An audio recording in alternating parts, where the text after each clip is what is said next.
There are truths that announce themselves, and there are truths that wait. Tonight we're not chasing revelation. We're listening for it. Subtle, quiet, almost hidden on purpose. Tonight we sit with Decarabia. Join me now in and through the Static Seance.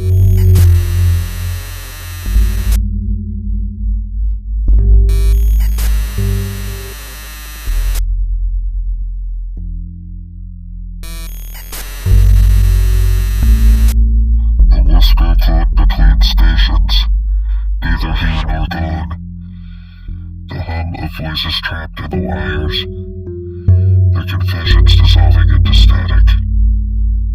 A seance not in candlelit rooms, but on flickering screens, where the ghosts don't knock, but distort the signal. Shadows coil in the white noise. If only one dares to alter their own frequency and listen.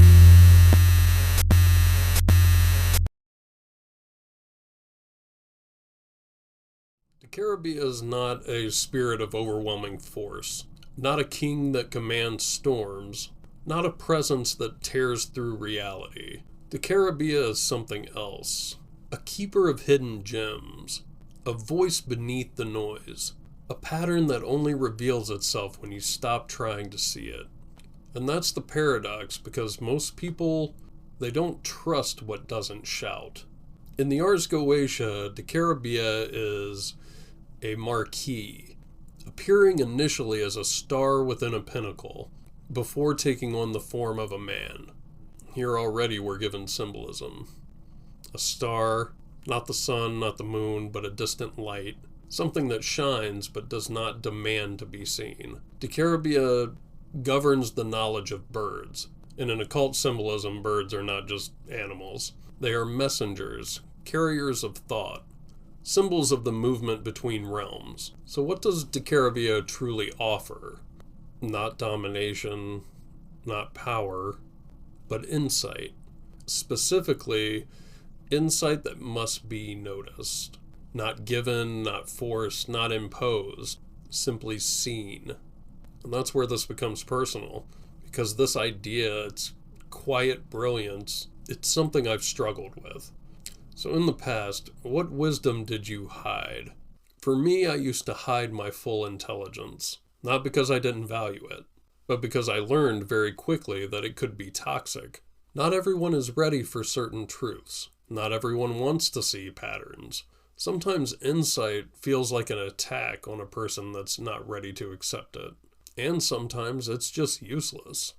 You can see everything clearly and still be in a situation where clarity changes nothing.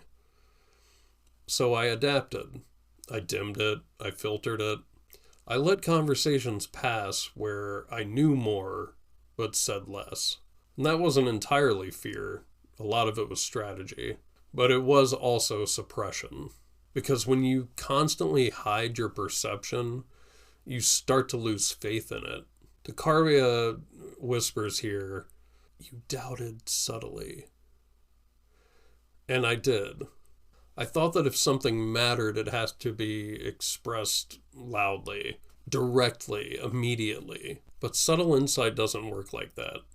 It's not a hammer, it's a seed. So in the present, what truth glimmers quietly now? Now I don't try to force it anymore. I don't throw insight into places where it will rot. I look for alignment. Moments, spaces, people, context, where it can actually live. Because insight isn't about just being right. It's about being received, which changes everything. Now I see that subtlety isn't weakness. It's precision. It's knowing that not every truth belongs everywhere. It's understanding that timing is part of wisdom. Decarabia says, "Quiet insight endures." And that's the truth. The loudest voice in the room is rarely the one that lasts. But quiet realization, the one that lands at the exact right moment, that's the one that reshapes everything. My intelligence didn't need to disappear. It needed direction. And even now it's slippery. It doesn't always land cleanly. It doesn't always find the right place, but it's moving. It's being expressed, and that matters. Think about the star again. A star doesn't chase attention. It just exists. But when you look up, when the condition is right, when the noise is gone, it becomes everything. So in the future, what revelation emerges? This is where Decarabia becomes almost prophetic, because the transformation is simple but not easy. Patience reveals brilliance, not force, not urgency, not domination. Patience. The future isn't about proving intelligence. It's about trusting it, letting it find its place, letting it land where it needs to, and understanding that not all light seeks notice. Some truths are not meant to be broadcast. They're meant to be discovered. And when they are, they carry more weight than anything that was forced. Decarabia's final message: you trust subtle truth. That's the shift from hiding to trusting, from suppressing to allowing, from forcing to aligning. So let's sit with that. What insight have you hidden? Not because it wasn't real, but because it wasn't safe. What truth is quietly present right now, waiting for the right moment? And what happens if you stop trying to make it louder and start trying to make it truer?